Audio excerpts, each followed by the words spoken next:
Hello, good evening दोस्तों। तो कल हमने पहला पार्ट कर लिया था आरटी एक्ट का, और वॉइस का कुछ दोस्तों को इशू था, तो कल हो सकता है हम माइक एडजस्ट कर लें, लेकिन आज ये आरटी का जो पार्ट सेकंड है इसको थोड़ा आप करो।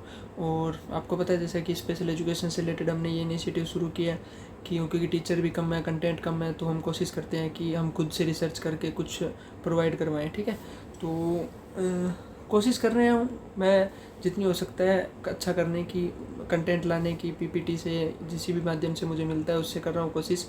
और पहला पार्ट आपने देखा, बहुत कम लोगों ने देखा है, तो कृपया करके आप पहले पार्ट इसका जो फर्स्ट है वो ज़रूर देखें, क्योंकि जब पार्ट फर्स्ट में मैंने इसके चैप्टर 1 और चैप्टर 2 करवा दिया, ठीक है, जहाँ से क्वेश्चन आते हैं, और मैं आपको प्रश्न है वो भेजूँगा आपको एज ए पीडीएफ, और ये पीपीटी भी डालूँगा मैं, अभी कंप्लीट हो जाए तो मैं डाल दूँगा, ठीक है, इसलिए नहीं डाली थी मैंने।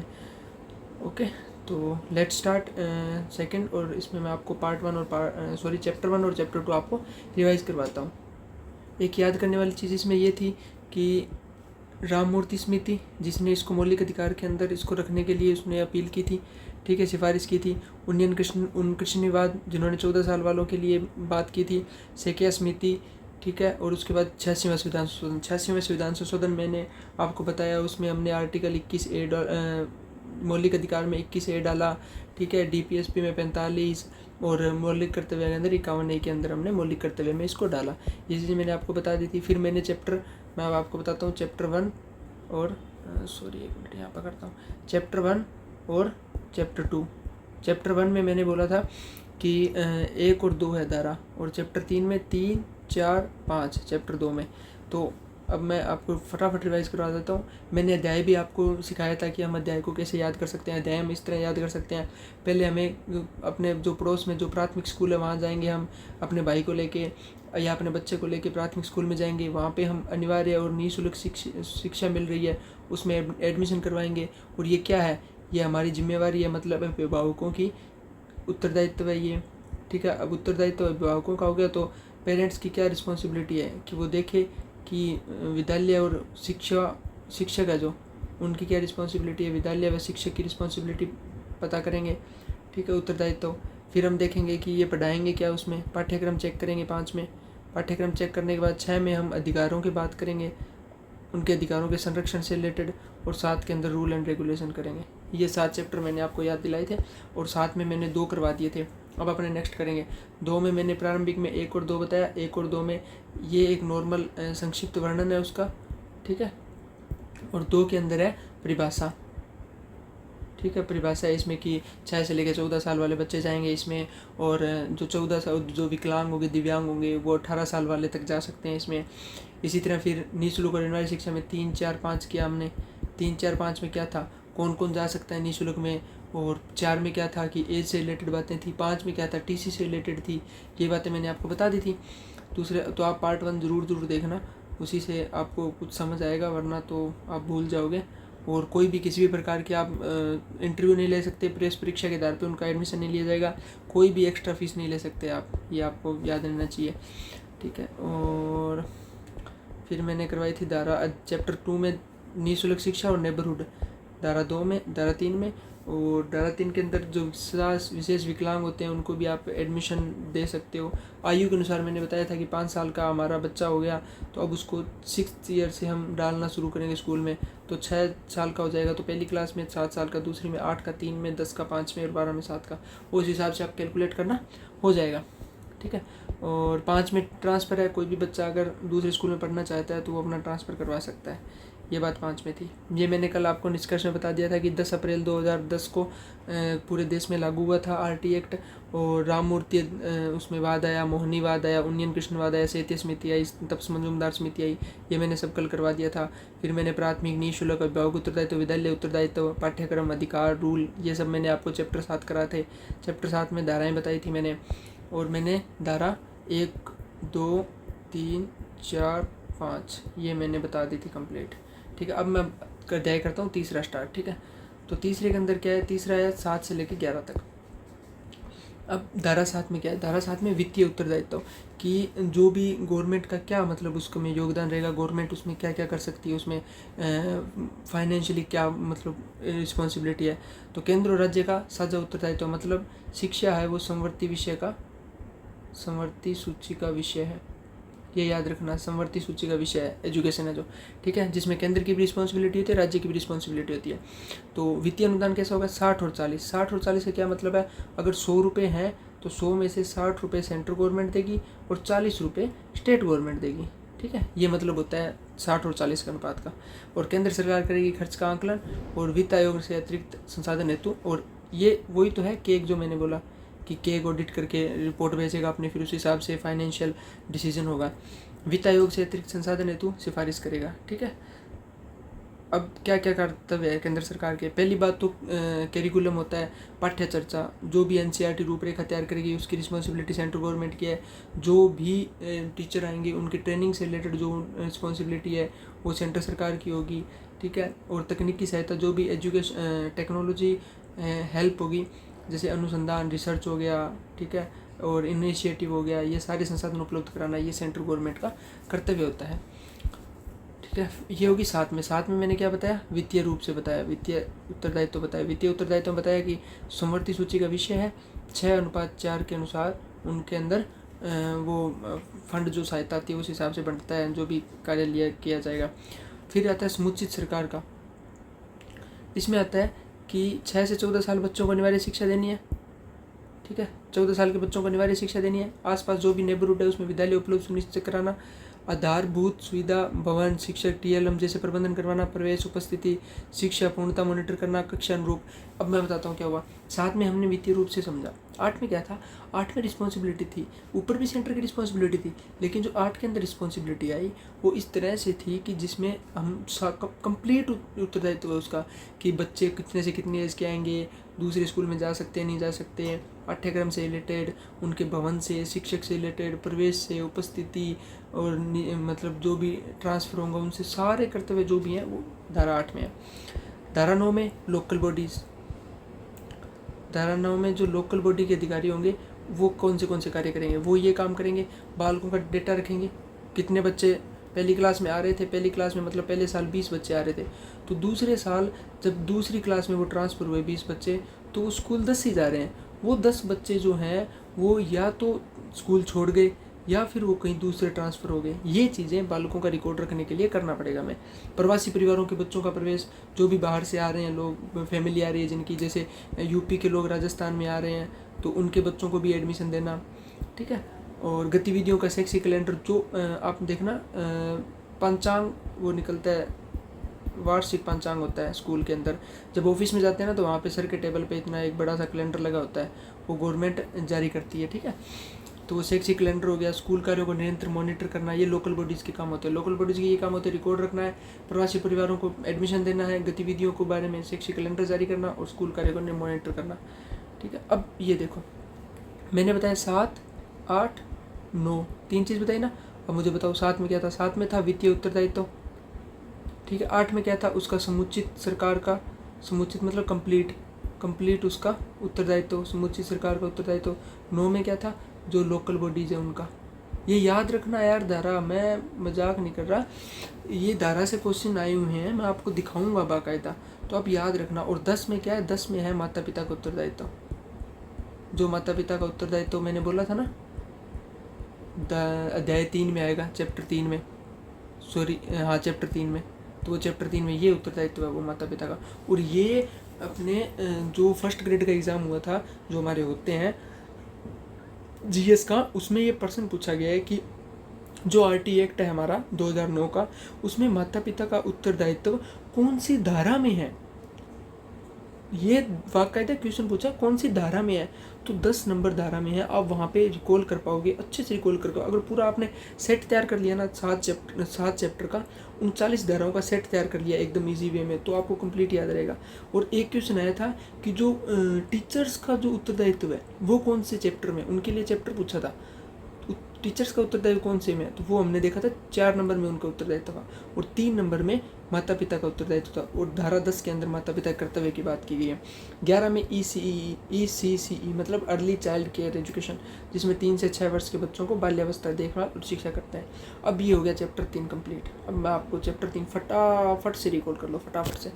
चैप्टर नंबर 3, चैप्टर नंबर 3 में कितने थे, 7, 8, 9, 10, 11। 7 में क्या था, वित्तीय, साथ साथ याद करते रहो। 7 में क्या था, वित्तीय, ठीक है। 8 में क्या बताया मैंने, समुचित सरकार का उत्तरदायित्व, क्या बोला मैंने, समुचित सरकार का। 8 में कौन सा है, समुचित सरकार का। 9 में मैंने क्या बताया था, लोकल बॉडीज़। 9 में क्या बोला मैंने, लोकल बॉडीज़। 9 में क्या बताया, लोकल बॉडीज़। 10 में क्या बताया, माता पिता का उत्तरदायित्व, माता पिता का उत्तरदायित्व, ये 10 में बताया मैंने, ठीक है। 11 में क्या बताया मैंने, 11 में अर्ली चाइल्ड केयर एजुकेशन, ये चीज़ें बताई। चैप्टर 3 कंप्लीट है ना आपका। चैप्टर 3 में मैंने धारा बताई, आप वापस रिकॉल करें, ये मिट गया ना, अब रिकॉल करें। चैप्टर 3 में मैंने 4 धाराएं बताई, 7, 8, 9, 10, 11, सॉरी 5 बताई। 7 के अंदर क्या था, 7 में है वित्तीय उत्तरदायित्व जो गवर्नमेंट का होगा। 8 के अंदर क्या है, 8 के अंदर समुचित सरकार का उत्तरदायित्व, पूरा टोटल जो भी उत्तरदायित्व होता है सरकार के बारे में।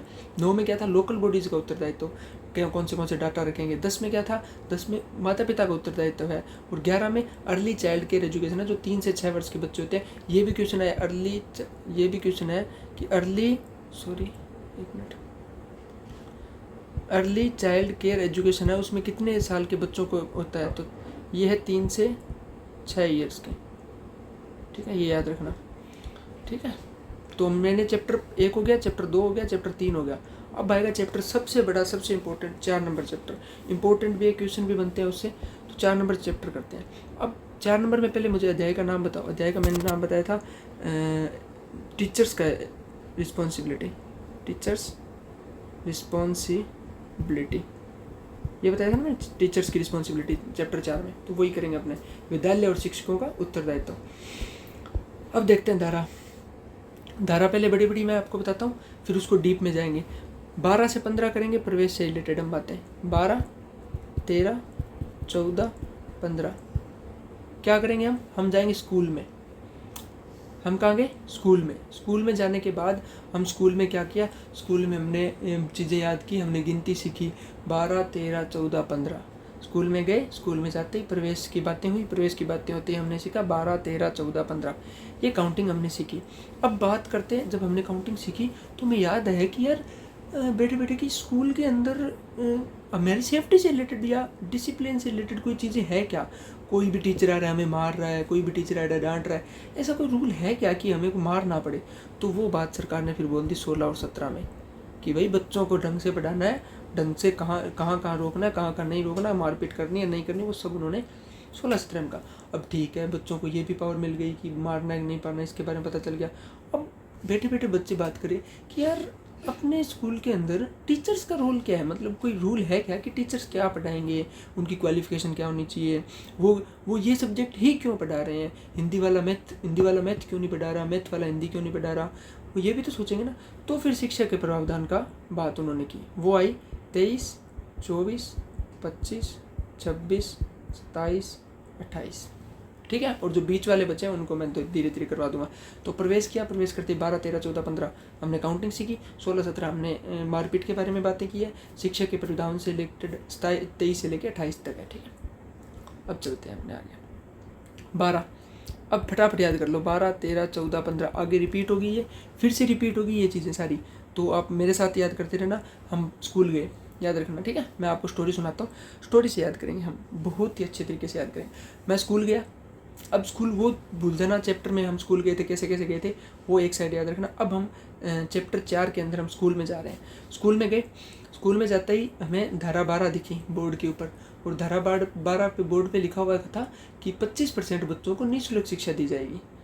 तो हमने पूछा टीचर से कि यह क्या सिस्टम है, तो उन्होंने बताया कि जो गवर्नमेंट स्कूल होते हैं उनमें तो मतलब बच्चे फ्री पढ़ते हैं, और जो प्राइवेट स्कूल होते हैं ना उनमें अगर 100 बच्चे हैं पहली क्लास में तो 25 बच्चों को फ्री में एडमिशन होगा, ये सर ने बताया। मैंने कहा ठीक है सर, ये तो बहुत बढ़िया चीज़ है। तो सर ये आगे धारा 13 क्यों लिख रखी है, तो उन्होंने बोला 13 इसलिए लिख रखी है क्योंकि आपसे कोई भी एक्स्ट्रा मतलब पेमेंट नहीं लाई जाएगी, ना तो आपके कोई खेल कूद के अलग से या कोई अन्य एक्टिविटी के लिए कोई भी पेमेंट नहीं लाई जाएगी। ठीक है सर। फिर सर 14, तो 14 बोला कि जैसे बच्चे तू 7 साल का है तो तुझे कौन सी कक्षा में एडमिशन देना है ये भी हमें डिसाइड करेंगे ना, ऐसे तो नहीं तू भी 7 का है, तेरा भाई भी 7 का है, चाचा का लड़का, तुम एक को मतलब डाल दिया 9th में और एक को डाल दिया 10th में, ऐसे तो नहीं कर सकते ना, या एक को डाल दिया तीसरी में, एक को डाल दिया 5वीं में, ऐसे नहीं कर सकते ना। तो वो थी हमारी धारा 14।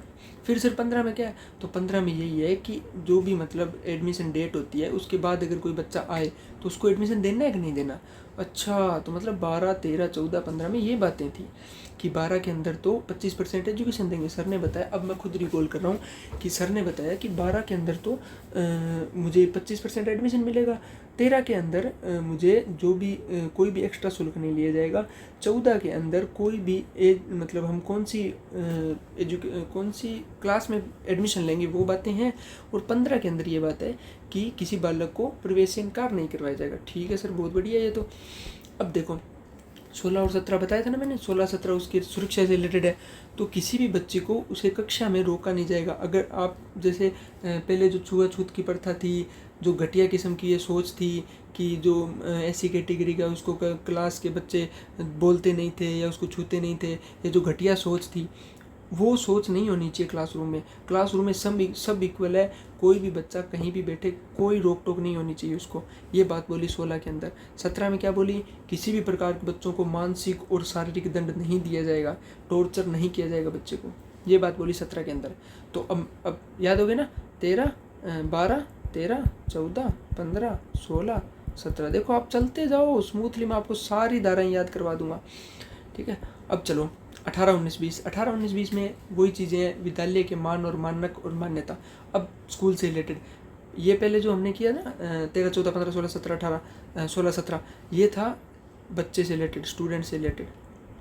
ठीक है, अभी जो आएगा वो आएगा स्कूल से रिलेटेड, फिर जो आएगा वो आएगा टीचर से रिलेटेड। ये प्रोसेस है, बस इजी याद हो जाएगा। 18, 19, 20। 18 में मान्यता प्राप्ति, 19 में उसके मानक और 20 में संशोधन शक्ति। 18 में क्या है कि बिना मान्यता प्राप्त कोई भी विद्यालय संचालित नहीं किया जाएगा। बस ये याद रखना, 18 के अंदर ये है कि अगर हमारे स्कूल को मान्यता नहीं मिली है तो हम वो स्कूल संचालित नहीं कर सकते। और 19 के अंदर जो भी एक कॉमन रिक्वायरमेंट होती है, जैसे भवन हो गया, खेल का मैदान हो गया, शौचालय हो गए, वो होने चाहिए, अनिवार्य हैं। ये मानक होते हैं। मानक मतलब कोई चीज़ के पैमाने होते हैं कि ये चीज़ें अगर उसकी होगी तो उसी को वो एक सर्टिफाइड चीज़ें मानी जाएगी, वो मानक हो गया। तो भवन, खेल मैदान, शौचालय सारी कंप्लीट उसमें होनी चाहिए। संशोधन शक्ति, केंद्र सरकार द्वारा अनुसूचित में संशोधन करने की शक्ति है सेंट्रल गवर्नमेंट की 20। अब देखो मेरे साथ चलो, 12, 13, 14, 15, 16, 17, 18, 19, 20 याद हो गया आपको? बता दो फटाफट। 12 में क्या है, 25% एडमिशन देंगे। 13 में क्या है कि आपको क्या था 13 में, बताओ तो जल्दी बताओ, बोलो बोलो बोलो बोलो। 25% 12 में हो गया।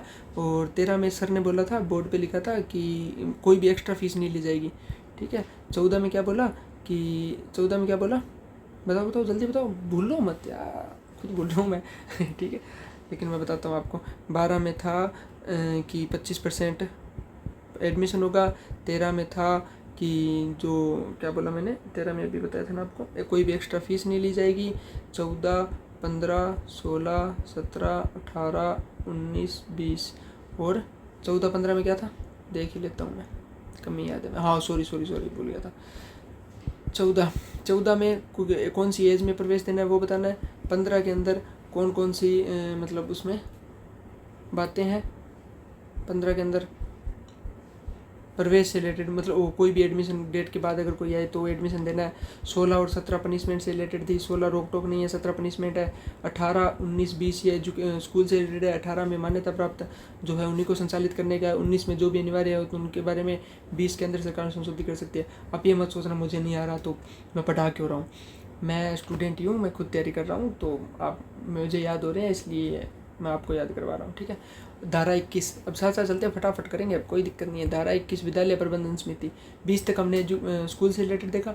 अब क्या क्या योजनाएं होंगी वो चीज़ें देखनी पड़ेगी हमें। कौन कौन सी समिति बनाएंगे स्कूल के मैनेजमेंट के लिए, हम स्कूल के डेवलपमेंट के लिए कौन कौन सी कार्य करेंगे, ये भी तो हमें डिसाइड करना होगा ना। क्योंकि जो चैप्टर है ना आरटी एक्ट में चैप्टर 1 से लेकर चैप्टर 7 तो कंप्लीट प्रोसेस है। आपको हर एक स्कूल में, चाहे वो गवर्नमेंट हो चाहे वो प्राइवेट हो, हर एक स्कूल में ये आपको प्रोसेस देखने को मिलेगी। आप नज़र दौड़ाना कभी।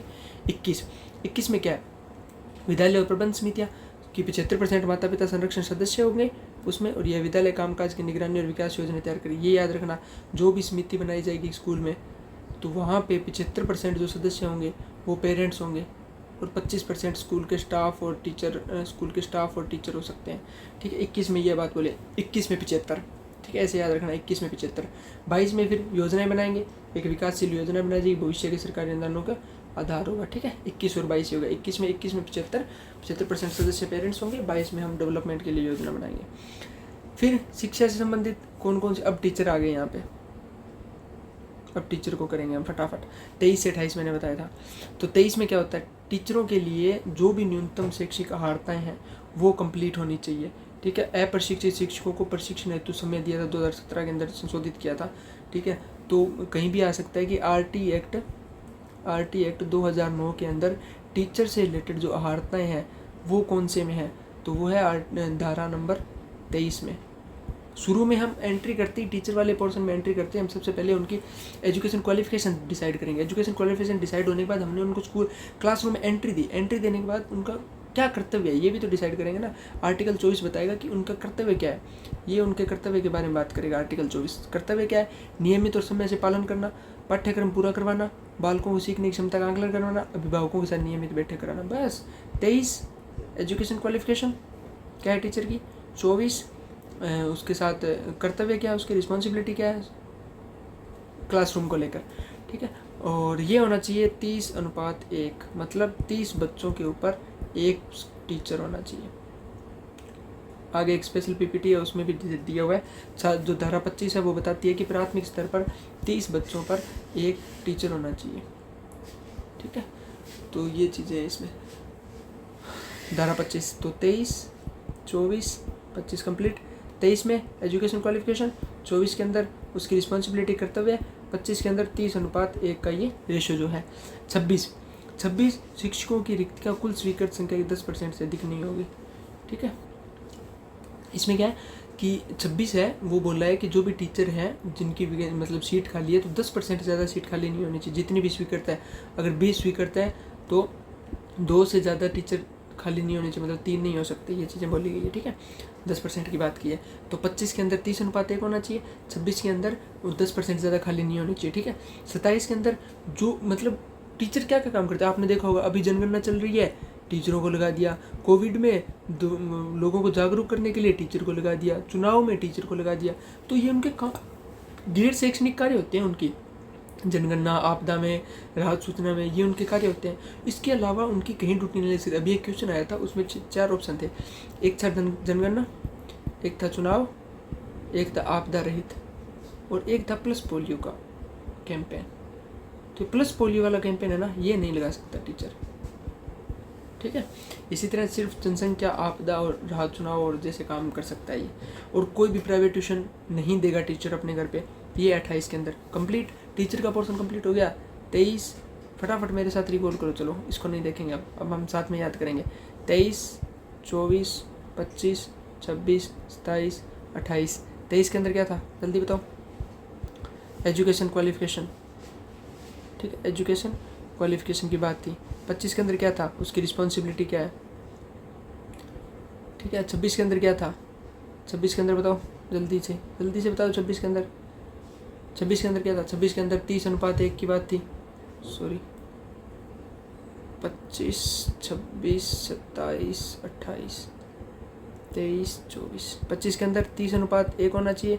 26 के अंदर 10% से ज़्यादा रिक्त नहीं होनी चाहिए। 27 के अंदर जनगणना, आपदा और चुनाव, इनके अलावा हम लगा सकते हैं, बाकी कहीं नहीं लगा सकते। 28 के अंदर कोई भी ट्यूशन नहीं देगा, ये प्रोसेस थी। ठीक है, 23, 24, 25, 26 के अंदर ये हो गया। अब देखो, अब ये वो सेम है, रिपीट हुई है, फटाफट रिकॉल कर लेंगे, कोई दिक्कत नहीं है, दौड़ के चलेंगे। पहले मैं आपको बता देता हूँ, 12, 13 हमने कितनी कर ली, 12 से शुरू की थी ना। 12 में हमने क्या बोला, 25%। 13 के अंदर हमने बोला कि जो मतलब है यार ये 13 भूल जाता हूँ मैं बार बार, इसको याद करने की थोड़ी ट्रिक बनानी पड़ेगी मेरे को। 12 और 13 के अंदर 12 में प्रवेश किया। 13 से हमने पूछा कि 1 मिनट अभी कर लेंगे, छोड़ी यार, ये 13 मुझे बार बार अटक रहा है, तो मैं 13 अच्छे से याद करके ही जाऊँगा। 12 में सरकारी विद्यालय, अनुदानित विद्यालय, निजी विद्यालय। सरकारी विद्यालय में तो 100% है, अनुदानित में 25% है, और जो गवर्नमेंट प्राइवेट है उनमें भी 25% है। बस ये याद रखना, निजी विद्यालय 12 एक सी में है, 12 एक बी में, 12 एक में, ये बात थी, ठीक है। 25% होनी चाहिए। ये बात थी कि 2012-13 में निरंतर प्रभावी एंट्री लेवल पीपी 3+ और से होगी, और कक्षा 1 तक 1 से शुरू होती है, ठीक है। कैचमेंट एरिया नगर निगम, नगर परिषद, नगर पालिका संपूर्ण भौगोलिक क्षेत्र उसमें एरिया है, ठीक है। और ग्रामीण क्षेत्र में प्रवेश की प्राथमिकता क्या है? वार्ड और ग्राम प्राथमिकता। सबसे पहले उसे वार्ड में या ग्राम में बच्चों को प्रवेश दिया जाता है जहाँ विद्यालय होगी। यदि स्थानीय बालक उपलब्ध नहीं है तो शहर के अंदर या ग्राम पंचायत स्तर पर बालकों को विशेष अवसर, और क्षेत्र के आधार पर बालकों को प्रवेश पात्र नहीं है क्षेत्र के बाहर, ठीक है, कैचमेंट एरिया से बाहर।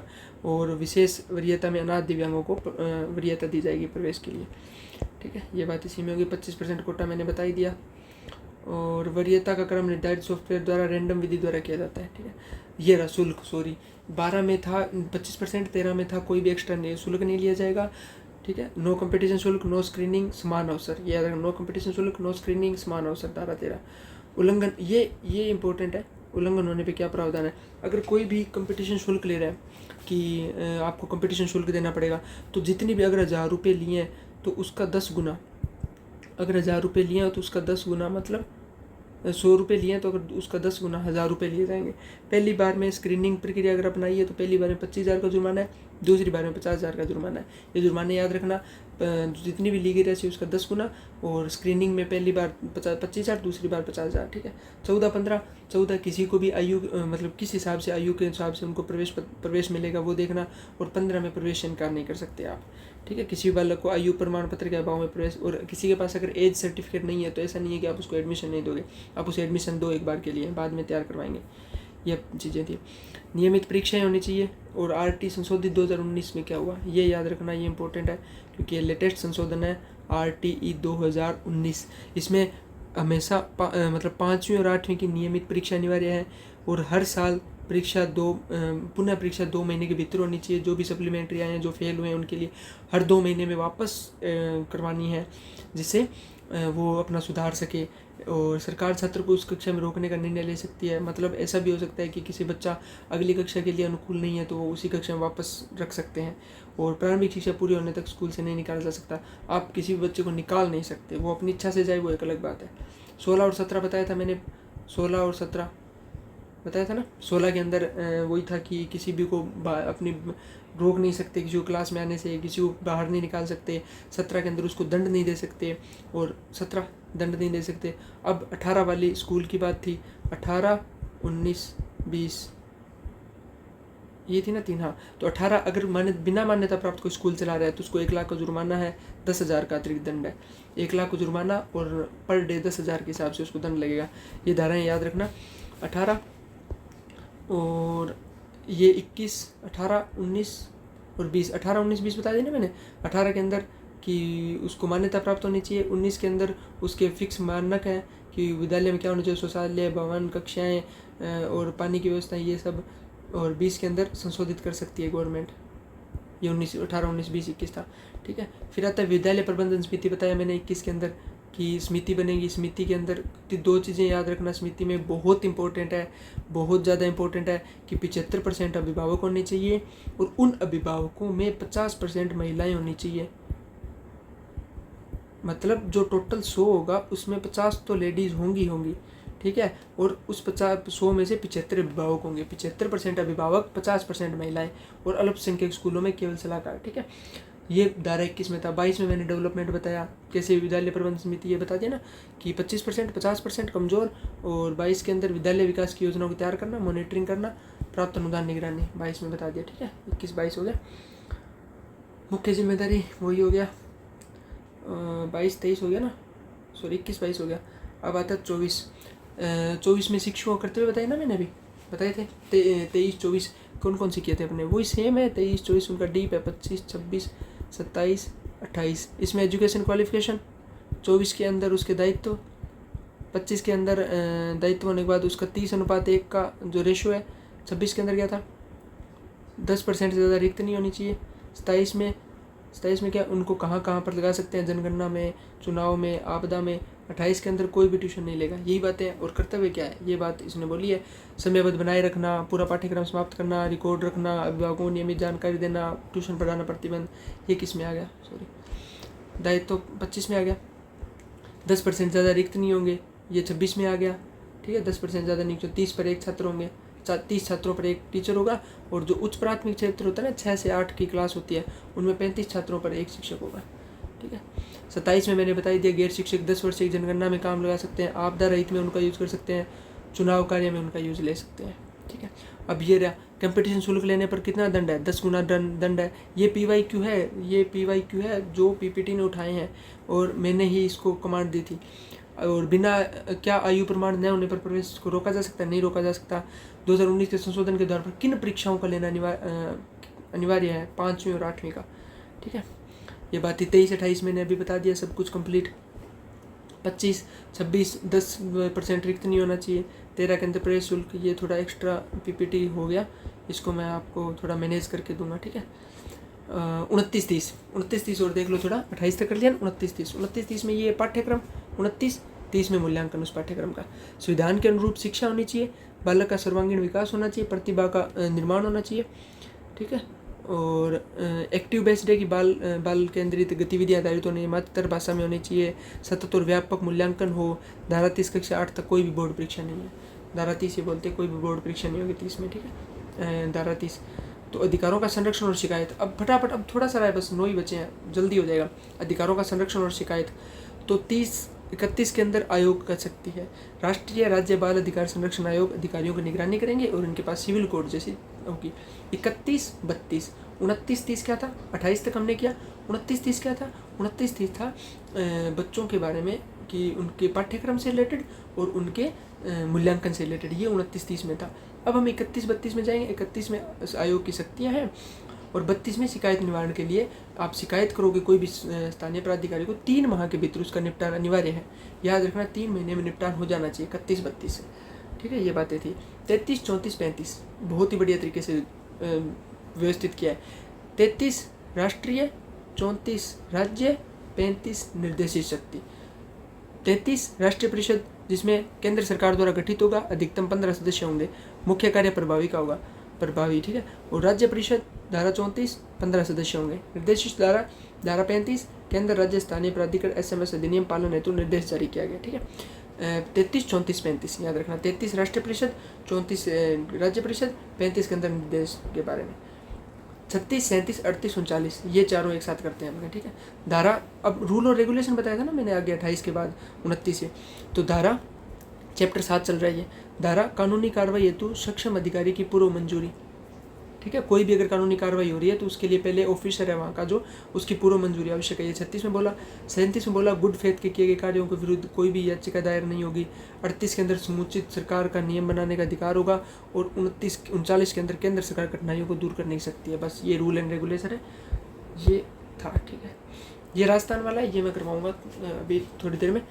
अब अपने थोड़ा सा फटाक से रिवीजन कर लेते हैं। आप अगर आप मेरा साथ दोगे तो, एक मिनट, सॉरी, अभी अपने फटाक से रिवीजन कर लेते हैं। इसी में रिवीजन करते हैं अपने चैप्टर 1, 2, 3, 4, 5, 6, 7। चैप्टर 1 किससे रिलेटेड था, प्राथमिकता से रिलेटेड। चैप्टर 2 निःशुल्कता, अनिवार्य शिक्षा। 3 में पेरेंट्स अभिभावक उत्तरदायित्व। देखो कोई जल्दबाजी नहीं है, आराम से करना उत्तरदायित्व। इसमें शिक्षक का उत्तरदायित्व, क्योंकि मैं भी सीख रहा हूँ, आप भी सीखो। शिक्षक उत्तरदायित्व, थोड़ी राइटिंग गड़बड़ हो सकती है। 5 के अंदर था पाठ्यक्रम। 6 के अंदर था संरक्षण से रिलेटेड। और 7 के अंदर था रूल एंड रेगुलेशन। आप मुझे बड़े इजीली बता दोगे। प्राथमिक में हमने धारा 1, 2 की, 2 में मैंने परिभाषा बताई थी। फिर निःशुल्क में 3, 4, 5 ये 3 चीज़ें की। 3 फटाफट बता देते हैं। 3 क्या था, निःशुल्क शिक्षा। 4 में क्या था, बताओ, कोई ना याद कर लेना। 5, 6, 7, 8 और 9, 10, 11 ये इसमें था। 6, 7, 8, 9, 10, 11 और इसमें था 12 से लेके 28 तक। पाठ्यक्रम था 29, 30 अभी मैंने बताया आपको। संरक्षण था 31, 32, 33 और यहाँ पे था 34 से रिलेटेड आगे 39 तक। ये चैप्टर थे। और चैप्टर में धाराएं आप मैंने बताया था किस तरह आप याद रखो। निःशुल्क शिक्षा में तीन के अंदर हम निःशुल्क शिक्षाएं ले रहे हैं, 4 में हम मतलब उसमें प्रवेश लेंगे, 5 में उसका ट्रांसफ़र से टीसी से रिलेटेड था, 6 में हमारे जो वित्तीय 6 मैंने नहीं करवाया शायद, 6 इंपॉर्टेंट नहीं था। 7 में मैंने वित्तीय उत्तरदायित्व करवाए थे, 8 में समूची सरकार का उत्तरदायित्व करवाया था, 9 में फिर मैंने बताया था कि जो लोकल बॉडी जो है उनके उत्तरदायित्व है क्या क्या काम करेंगे उनको। 10 में मैंने अभिभावकों का उत्तरदायित्व।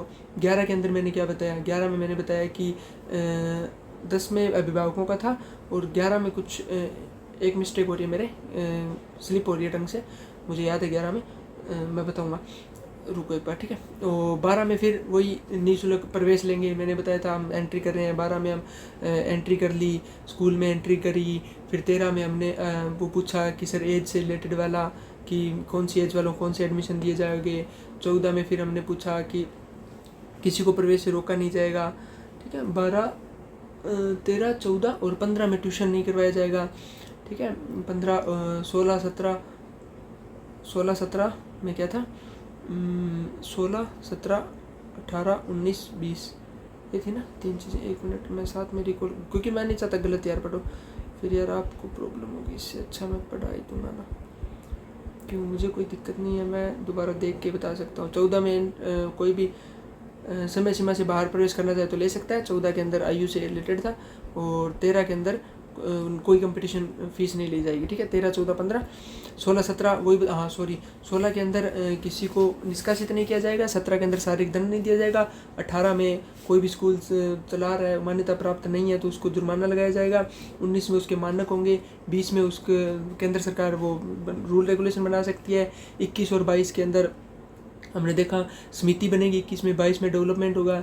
23 में फिर हमने अभिभावकों की क्वालिफिकेशन से रिलेटेड।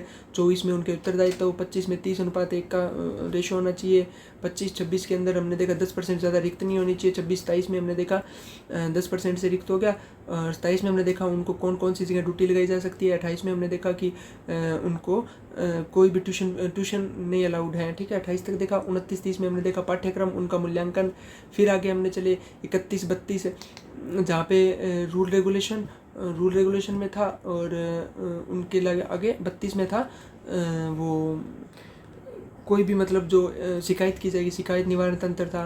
33, 34, 35, 33 में केंद्र सरकार का था, केंद्रीय सलाहकार परिषद थी, राज्य सलाहकार परिषद थी और फिर एक निर्देशन से रिलेटेड था। फिर 34 से 39 जो थे उसमें रूल एंड रेगुलेशन थे, कौन कौन सी प्रोसेस होगी, ये मैंने करवा दिया, ठीक है। आई होप मैंने आपको अच्छे से याद करवाया है, तो ढंग से याद करना और जहाँ मिस्टेक लगे वहाँ आप साथ में लिख लेना ना, नोट्स भी तो बनाना ना, नोट्स बना के नोट कर लेना धाराओं को, ठीक है। और मैंने बहुत इजी वे में करवाया, आप थोड़ा सा मन लगा के पढ़ोगे तो हो जाएगा। अभी मैं थोड़ा सा फटाफट आपको राजस्थान आरटी एक्ट करवा देता हूँ। इससे क्वेश्चन नॉर्मल आएगा, डीप नहीं है, क्योंकि डीप जो है वो हो गए, मतलब उसमें 29 नियम है, वो मैं देखूंगा कि उससे कोई पीवाई के क्वेश्चन आए हैं क्या, तो मैं उसको थोड़ा डीप लेके जाऊंगा। लेकिन अभी राजस्थान एक्ट को मैं थोड़ा नॉर्मल करवा रहा हूँ कि पहली बात ये कि 29 मार्च 2011 को ये संरचना बनी, ठीक है। राजस्थान निःशुल्क और निवारण अधिनियम 2011 और इसमें 10 भाग हैं, 29 नियम है, ठीक है। भारत सरकार की नियमावली 8 अप्रैल 2010 को निर्मित हुई। जो भारत का था वो तो था 10 अप्रैल 2010, जो लागू हुआ था 10 अप्रैल, एक तो थी ना डेट, ठीक है। और जो इसका है अधिसूचना राजस्थान आरटी एक्ट का 29 मार्च 2001 है, ठीक है। और इसको अगर डीप करवाना है तो आप मुझे कमेंट में करना। एक दोस्त ने बोला था कि आप डीप करवाओ, तो मैं उसको डीप करवाने की कोशिश करूँगा, क्योंकि मैं पहले देखूंगा आरटी एक्ट से कितने डीप क्वेश्चन आए, उसी हिसाब से अपने करेंगे। वरना अगर नहीं नॉर्मल पूछे तो फिर 29 नियम इसके रटने से क्या फ़ायदा, जब उसके मतलब चैप्टर 7 जो मेन आरटी एक्ट है वहीं से आ रहे हैं क्वेश्चन, तो इसको क्यों करें फिर। अब मैंने फटाफट देख लो एक छोटी सी बात, मैंने 30:1 का रेशो बताया था, वही रेशो यहाँ है। कक्षा 1 से लेके 60 पे कितना हो जाएगा, 2 शिक्षक हो जाएगा। 90 पे 3 हो जाएगा। 120 पे 4 हो जाएगा। अब ये 200 है ना, यहाँ पे 5 है। वहाँ पे एक बात याद रखना, जब 150 बच्चों से ज़्यादा एक भी बच्चा है तो वहाँ पे 5 तो टीचर होनी चाहिए प्लस एक वहाँ का प्रधानाध्यापक होना चाहिए, और 2 से ज़्यादा है तो 40 बच्चे और एक टीचर होगा वहाँ पे प्रधानाध्यापक को छोड़ के। ठीक है, ये क्वेश्चन बहुत इंपॉर्टेंट है, यहाँ से क्वेश्चन आएगा, पीपीटी का लास्ट है, तो ये मत सोचना कि ये कचरा करवा रहे, कचरा नहीं है, बहुत इंपॉर्टेंट है कि साप्ताहिक शिक्षक घंटे 45 घंटे जरूरी है न्यूनतम कार्य दिवस और शैक्षणिक घंटों में। सप्ताह के 45 घंटे, सप्ताह के 45 घंटे मतलब 6 दिनों में 45 घंटे होने चाहिए। ठीक है, तैयारी के घंटों की सहित कक्षा 1 से लेकर 5 तक 200 दिन होने चाहिए, 800 घंटे होने चाहिए। 6 से 8 तक 220 दिन, 1000 घंटे होने चाहिए, और प्रत्येक शिक्षक के लिए प्रति सप्ताह न्यूनतम 45 घंटे। ये तीनों डाटा याद कर लेना, 200 दिन 800 घंटे, 220 दिन 1000 घंटे। ठीक है, पुस्तकालय होना चाहिए, खेल सामग्री होनी चाहिए, दिव्यांग शिक्षकों का थोड़ा और ध्यान रखना क्योंकि अपने स्पेशल एजुकेशन से आ सकता है 10 स्टूडेंट पर एक टीचर, ये अगर हो वो 8वीं तक, 8वीं का बच्चा है तो 10 बच्चे हैं तो उस पर एक रखना पड़ेगा, और नॉर्मल में रखते हैं 30 पे एक। कंपेयर याद रखा, कंपेयर करोगे ना तो ज़्यादा याद रहेगा। और अगर उच्च प्राथमिक का है तो 15 बच्चों पर एक, और वैसे हम रखते हैं 40 पर एक, 15 पर एक, 10 पे एक, 15 पे एक। ठीक है, अभ्यास प्रश्न ये थोड़े से देखो, 2-4 मैंने रखे हैं कि अधिकार और सुरक्षा और उपायों की जांच और समीक्षा किसकी अनुशंसा थी। ये थी राष्ट्रीय और राज्य बाल संरक्षण आयोग की। राष्ट्रीय सलाहकार परिषद गठन किससे मिलकर होगा, ये देखो 15 सदस्य बताए थे ना, एक अध्यक्ष है, 14 सदस्य। ऐसे क्वेश्चन है, आपने अगर इग्नोर मारा है तो आप ध्यान रखो उसको, मतलब करना पड़ेगा याद। आरटी का अधिकारी का नाम राजस्थान निःशुल्क अधिकार, ये राजस्थान वाली का 2001। ठीक है, और शिक्षकों के लिए न्यूनतम साप्ताहिक घंटे कितने हैं, 45 घंटे बताए मैंने। प्राथमिक 200 सत्रों के लिए कितने शिक्षक होने चाहिए, 6 शिक्षक होंगे, अभी बताया ना। 150 प्लस अगर कोई भी 150 प्लस कोई भी 150 प्लस एक भी अगर स्टूडेंट है तो उसके लिए 5 तो टीचर होगा, एक उसका प्रधानाध्यापक होगा, तो टोटल 6 होंगे। ठीक है, और 6 से 14 वर्ष के बच्चों के लिए मौलिक अधिकार बनाने के लिए संशोधन की सिफारिश किसने की थी। ये शुरू का जो स्टार्ट की थी ना पीपीटी, वहाँ से ही क्वेश्चन है कि 6 से 14 वर्ष को शिक्षक को मौलिक अधिकार किसने बनाया, वो है मुहैयाराम सेकिया समिति ने। ठीक है, बहुत बहुत धन्यवाद आपका, मैंने ये आरटी एक्ट करवाया आपको। और आरटी एक्ट पार्ट 1 देखना, फिर ये पार्ट 2 देखना, और बहुत बढ़िया रिस्पॉन्स है। व्यू आए ना आए, आज नहीं कल आएंगे, जब एग्ज़ाम का टाइम आएगा तो सबको जब फटाफट करने की रहेगी तो वो क्लास की तरफ ही भागते हैं। तो आप देखना, और मैं चाहता हूँ अभी अगर आधा घंटा निकाल लो आप, मेरे कुछ दोस्त हैं जो बहुत अच्छा रिस्पॉन्स दे रहे हैं और साथ में नोट्स भी बना रहे हैं, बहुत अच्छी बात है ये, अच्छा लगा मुझे, क्योंकि मैं खुद नोट्स बनाता हूँ, उसके बाद पीपीटी तैयार करके और आपको बताता हूँ। तो नोट्स बनाओ, और पीवाईक्यू जहाँ से मिले, मेरे ऊपर डिपेंड मत रहो, खुद भी रिसर्च करो, जहाँ से पीवाईक्यू मिले सॉल्व करो आप।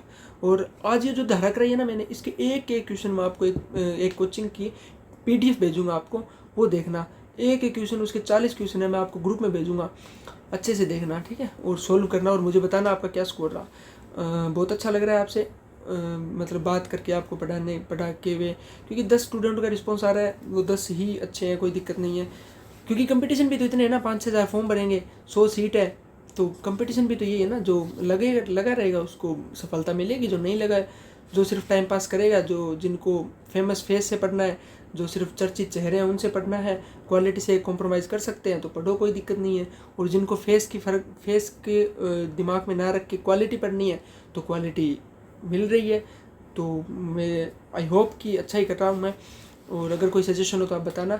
बाकी चर्चित चेहरों से पढ़ना है तो ज़रूर पढ़ें, मेरी उनके साथ कोई ऐसी दुश्मनी वगैरह नहीं है, अच्छे पढ़ाते हैं वो भी।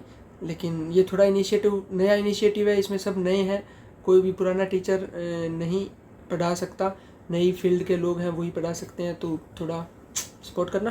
और थैंक यू सो मच। और क्लास थोड़ी लंबी हो गई है, देखते हैं, बहुत बढ़िया लगा। Okay, thank you so much, जय हिंद।